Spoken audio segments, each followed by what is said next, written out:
Hi everyone, Brent back with BC Dubs in Camden here. I got the C and the BC Dubs with me today, and I've been teasing this video for quite some time, talking about it for about a week. I'm at Cyber Sage Video Games with George. Made a phone call to him. It was a super awkward phone call. I know it was for him and it was for me, about sitting down and doing an interview about his game store. And this is kind of something that I want to do to promote the channel, and George here was kind enough to let us do it in the shop. So thanks for joining us, George. We really appreciate it. The only awkward thing about this is me. So.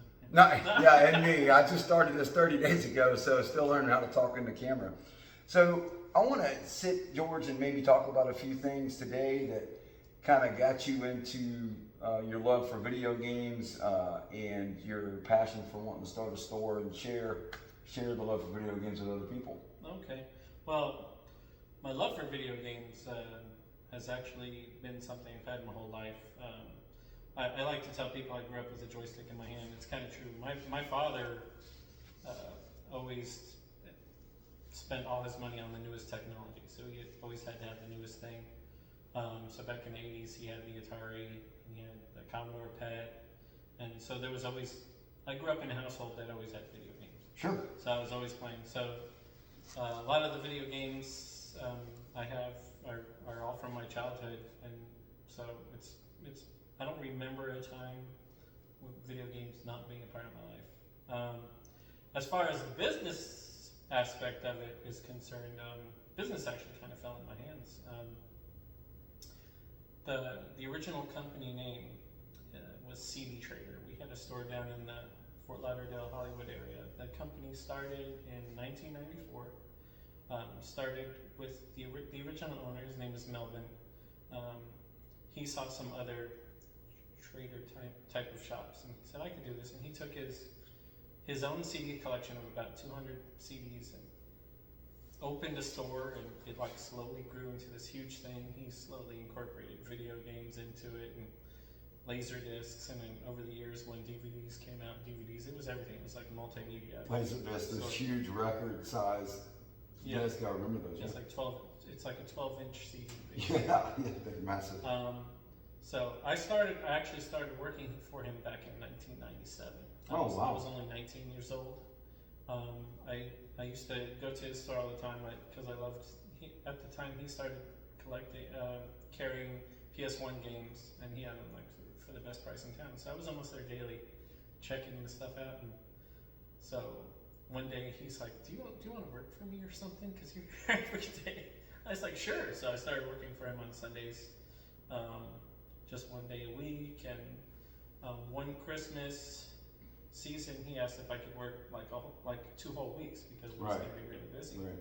And I'm like, "Sure." Let me tell I was working at Office Depot at the time, and I said, "Let me tell them I need 2 weeks off." And I took the week off, and we had a great time like working together for 2 weeks, and we were both kind of had like the idea, I could work here all the time if you want me to. He's like, "Sure." So I kind of took over as a manager, and I worked for him for 20 years. Oh wow. And we moved locations a few times, but we had one location that was stationary. It was the main one. We had a few that would move here and there. But one year, a new company bought the plaza that our store was in, and they when the lease came up, they wanted like $1,000 more a month in rent. And my boss at the time, he was like, "I was thinking of retiring anyway, but I guess now's the time." So he's like, "You've worked for me for 20 years. The inventory's yours." Really? Yeah. He said, "You do what you want with it. If you want to open somewhere, if you want to try to find another location that's cheaper rent, I'll help you move." Wow, what a blessing. Yeah. Yeah. So I did. He said, "You get a lawyer to switch the business name and everything into your name and everything." So we did that. Got a lawyer, found a new location. He was super impressed with the location, and when I started, he's like, "Can I work for you?" So he actually really unbelievable. He actually worked for me 1 or 2 days a week after that, because he didn't want to say goodbye to the customers. Doing this thing for like 25 years. Right. You know? So in this year, the company will actually have been around for 30 years. Oh wow. I was the owner down there as still a CD trader for 4 years. And we did well. We actually did really well. We survived COVID barely. I got a PPP loan, and that was able to help, because we were closed for 2 months. But unfortunately, a few years back, we found out that my mother-in-law has Alzheimer's. All right. So we had to move up here to take care of her. So I had a closed shop down there, and since we're moving, I don't know how many miles it is, but it's like a 3.5 hour drive. Couple hundred, almost 200 So probably. I'm like, since we're starting from scratch, I want to make it more my shop instead of what the old owner had in mind. So now we're all video games instead of CDs and DVDs and stuff. And we switched, changed the name of the company to Cyber Sage, and this is kind of like I've taken what he built over decades of work and I've turned it into my own creature.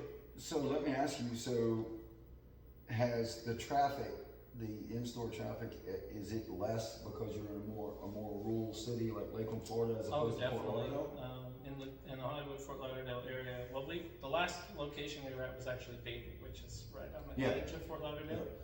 Yeah. We were in a strip mall, and it was pretty popular strip mall, so we had a lot of foot traffic. And I'm finding Lakeland's a little different than down south. For some reason, down in South Florida, rain makes people want to go out and go to stores. Oh, not here, man. Here they hide. So whenever it's raining up here, it's dead. It's funny. It's funny you mention that because here in Lakeland, it's restaurants. So when it's raining, people want to go out and eat here. It's weird. It's weird. So okay, cool. So a little backstory. Inventory just fell in your lap. Really, I mean, what an awesome blessing that is, or curse, depending on how you look at it. Yeah. So running a business is definitely a hard thing. Yes, I owned my own business for about 6 years, and I just could not. I was the bookkeeper. I was the proposal guy, the bid guy, the doing the work guy, a working boss, and I just eventually had to shut it down. So. I guess the next thing I would ask is, this is a retro video game store, and we also he also sells new games as well. And one thing I would ask is, what is one of the rarest items that's walked in the store for somebody wanting to sell to you that you can keep? Oh, well, I mean, are you talking about like rarity is like hard to find, or rarity value wise? Because you're on there's two different things. I've had some things that have been like super rare, like there have only been like 500 ever made, and they're not worth as much as some of the more prominent things that, like, I think because of lack of popularity, or right. The most I've ever sold a used game for actually was maybe about 6 months ago. We had a complete copy of Panzer Dragoon Saga for Sega Saturn, and it had all the registration cards and everything. Usually, the average price of a complete with manual now is around $1,000, but if you have the registration cards and stuff, it's like 200 or 300 more. But we didn't only have the registration card; we had the poster that came with it, and all the flyers and everything, and it was mint. So did that come in from a person that lives here in Lakeland? Yeah. I put it for $1,300, and I said it'll probably sit a while. It sold within 2 hours. Wow. Yeah. Did you was that a walk-in? Somebody saw it walking in, or did you post it on Facebook? Somebody saw it on our Facebook page. Unbelievable. Said, hold it, I'm on my way. Just like that. Yeah. So that obviously was a true collector. Yeah. That went and got that from you.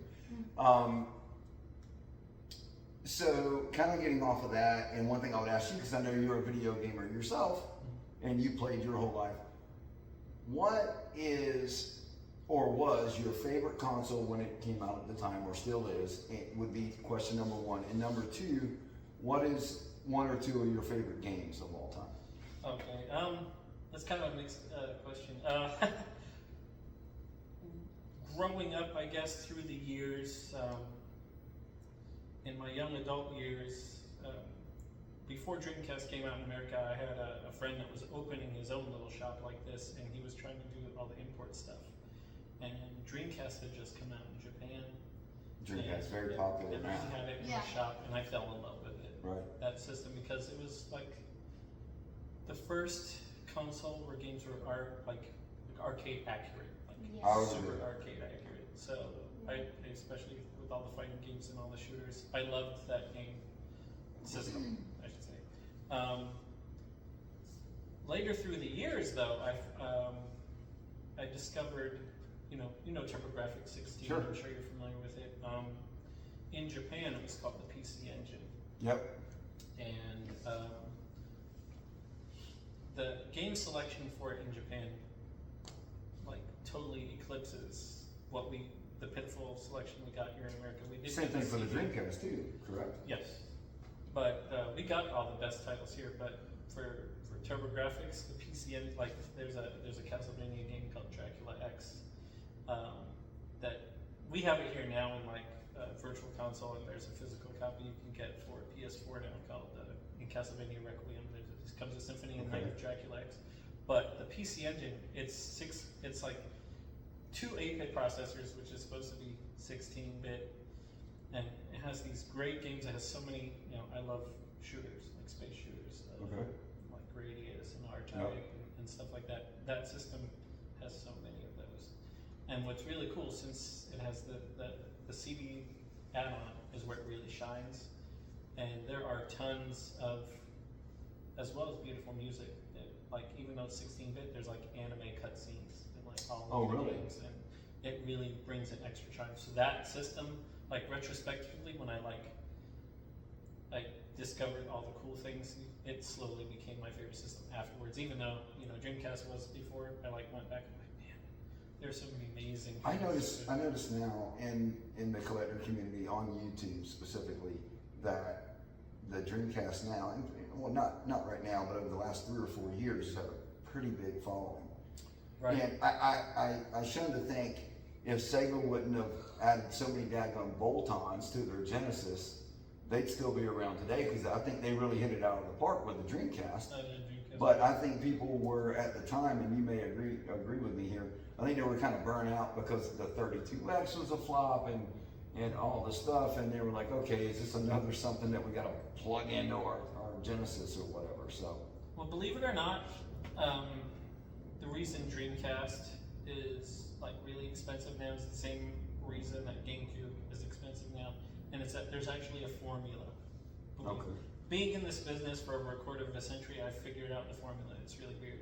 So when a game console reaches its 20th year of being around, the people that had it when they were kids now have jobs and disposable income. They don't know what to spend it. And nostalgia kicks in. So the market slowly gets cleaned out, and then prices start climbing. So GameCube and Dreamcast are around the same time. Yeah. So I tell people all the time, I'm like, they're like, oh, I gotta get all this. I'm like, well, you should be looking at the next one. So I think it's about a year and a half that the Wii will be 20 years old. Funny you brought the Wii up, because do you think, in your opinion, and I think personally, and I'm a huge Nintendo fan, huge, but I think personally that Nintendo kind of dropped the ball on the Wii U and the Wii, as far as I understand what they were trying to do with the controllers, and how that it was an active controller and all that, which eventually evolved into the Switch, where pull your tablet, put your tablet in the dock, the Joy-Cons and all that. But do you think, because of the way that the Wii played with the two different controllers and two different hands, do you think that's going to hurt its nostalgia purposes? I don't think so. I think it's basically in the gameplay itself.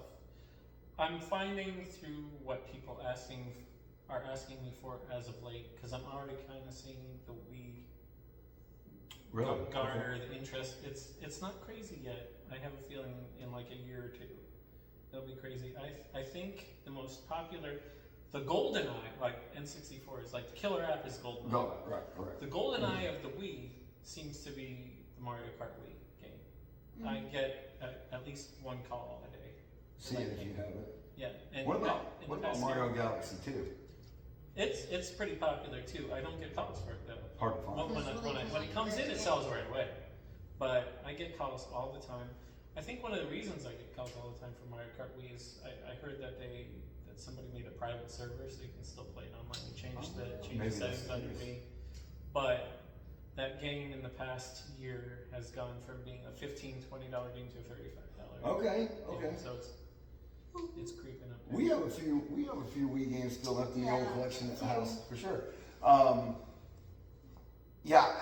Look, so being a Nintendo fan like I am, and then they always knock it out of the park with their every new the Zeldas for every system. You're gonna get one, and you're gonna get a new Mario for every system, obviously. And Mario obviously was just phenomenal for the Switch. But man, the Galaxy Galaxy was fantastic. Mm-hmm. But it was just hard. It was harder to play because for me, the two what do they call it? Joy-Cons? Yeah, for the Wii were just hard to go. Now I noticed with the Wii, personally, the more I played it and the consistency that I played it really helped me out as far as being able to use the controllers and feeling comfortable with the controllers. Mm-hmm. But yeah, I mean, the Wii I would say is probably the least one that we pick up. I think I pick up the NES more. Right, nothing wrong with that. But then again, like you mentioned, the nostalgia purposes, right. You're not going to get a lot graphically with the NES. But oh, no, but some of those, I like challenging games. Sure. I hated them when I was a kid, but now I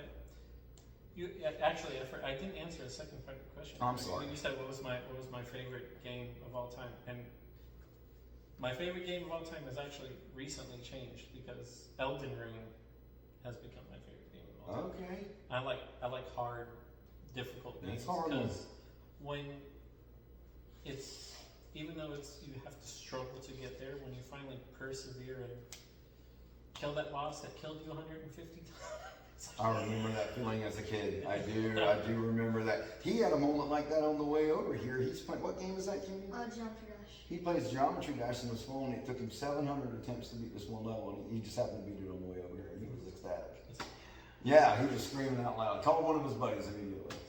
So NES games have that difficulty, especially games like Ninja Gaiden. And, oh my god. Yeah, the Ninja Turtles and stuff. Yeah, very difficult. The problem that we had though in our generation and growing up with the NES, and I've explained this to him, is not only now Ninja Gaiden wasn't that bad because you could always restart at least at the beginning of the level. Right. But we had a lot of games. Except for the last level. Except for the last level, you have to start back at the beginning of the world, correct? And we had a lot of games growing up where they just robbed you, man, with cheap dash, no continues, and you'd have to play through. And I was telling him the other day that when there was, what were there, like maybe 10 or 12 games on the NES that had a save function? Zelda being one of them. There were actually a good amount, but a lot of them weren't very popular games. But yeah. Right. So for us to save a game came in if on a Friday night we'd pop it into play and we couldn't stay up all night playing, the Nintendo stayed on all night. Right. And it just stayed on, and they were hardy systems because man, we left those things on for long periods of time.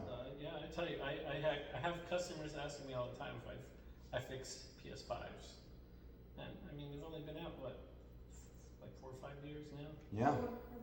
NESs, I don't even think I have to test them. I know they work. So you got a lot of PS5 calls about repairing this. Oh yeah, Are these are they more of the disk drive ones or more of the? I think most of my customers have the disk drive one. I usually tell them I don't fix them, so I never get that far. There's only one place in town that fixes them that I know of, and it's called U-Break iFix. Yeah. So I always send them in that direction. Yeah, I was lucky. What was it? Not this last Christmas, but because of the reseller market. Forever the PS5 they would get nabbed up. Resell it was like $1,200 was the price for a PS5, and I just wouldn't do it. And 2 years ago at Christmas time, I was walking into a store, a big box store, and I was like, "You have this?" Like, we just got 2 in, on the truck. I was like, "Well, let me get it." And I was able to get the God of War PS5 edition for $540. Cost what they would normally What you're cost. supposed to do. Yeah. So okay, you have a lot of return customers here, I would imagine. Yeah. Like that. Before we started filming, I had a new customer came, and he was very impressed with like all the imports and stuff I have. And he's like, "Man, you guys have stuff I don't see other places. I'm coming back. Yeah, and that's one thing I want to say about this particular store, and I mentioned earlier in my blog. If you've been looking for it online, there's chances are you could walk in here and probably see it. I mean, he has a copy of Clay Fighter sitting on his shelf right now. I mean, how often do you get to see a physical card of that just at a game store? So, I mean, just stuff like that. To keep this short, where can people find you? I'm on Facebook. Just search, if you're on Facebook, just search for Cyber Sage Video Games. We're also on Instagram, and that's one word, Cyber Sage Games. Cyber Sage Games. And what's the address of your store here? It's, oh wow. You're putting me on the spot. I'm sorry, bud. It's 4676 Cleveland Heights Boulevard in Lakeland, Florida. Yeah, so if you live in Lakeland and you're watching this video, come by and check George out at Cyber Sage Video Games. He's behind the Sunoco here on Howland Road. If you don't live in Lakeland, you just got the address, and if you're in the Tampa area or Orlando area and you can't find what you're looking for, give George a call at Cyber Sage. He'll let you know if he's got it or not. And if not, just come in and check out his store. George, I really appreciate your time. My pleasure. And we'll see you next time on BC Dubs. Thanks. We're going to get up and turn this one off.